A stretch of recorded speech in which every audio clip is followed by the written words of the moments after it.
gathered here live from my house. Tomorrow, we're actually doing communion. And so I wanted to do a short little clip to give some advice on how we might be doing it. As you know, we have done communion every Sunday ever since the English service came into existence. But since the coronavirus has happened and everybody has moved online, we've stopped doing that. And so this coming Sunday, we're going to start that back up and continue to do communion, even though we are separated, but we will still come together to do communion. So here's what we need. I'm going to read a passage about communion, and then Eliza here, she's going to help us gather some of the things at home, because this is what you're going to be doing. Before tomorrow's service, make sure you gather things available in your house, so that as we lead in communion, you can follow along at home, okay? So this is the passage from Matthew 26. It says, while they were eating, Jesus took bread, and when he had given thanks, he broke it and gave it to his disciples, saying, take and eat, this is my body. All right, so the first thing we need for communion is bread. Eliza, do we have bread? Yeah. Wow.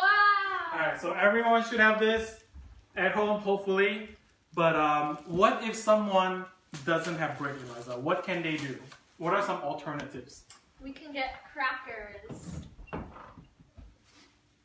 have Ritz crackers and graham crackers. All right, bring them over.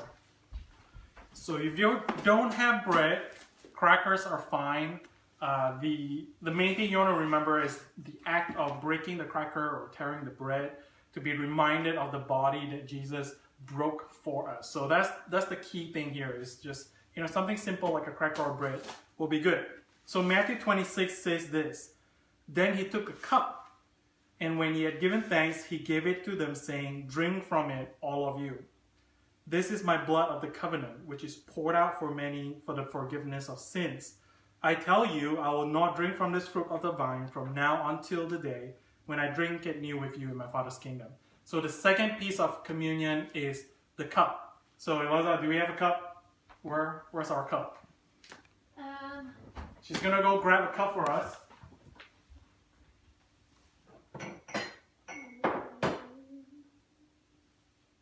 This one. Okay. Eliza has chosen a very fancy wine glass. Okay, so normally in our church we would use grape juice to do this. Do we have any grape juice at home, Eliza? No. Unfortunately, we do not have grape juice at home. So we're going to go old school with what Jesus did with his disciples. Back then they did it with wine. And so we want something red to be reminded of Jesus' blood, okay? Do we have any red wine, Eliza? Yes. Wow. Okay, so we got a little bit of red wine here. You can use this for the adults. If you're 21 and below, we might have to figure out and be creative for you. But for the adults, you can use this. Many churches around the world continue to use wine as part of their communion service, okay? This is not something we normally do in church, but hey, this is a different time and we got to try different things. So Eliza, if they don't have grape juice, they don't have wine, what other creative things can they do for the cup? We can get some grapes. Some grapes.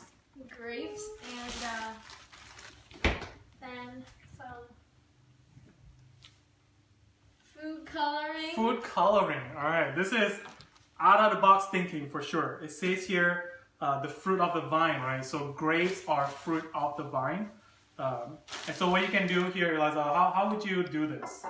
What would you do with this? Take a grape, squeeze it into the cup, and then put some food coloring in. Okay, so for the kids, you know, you could do something like that.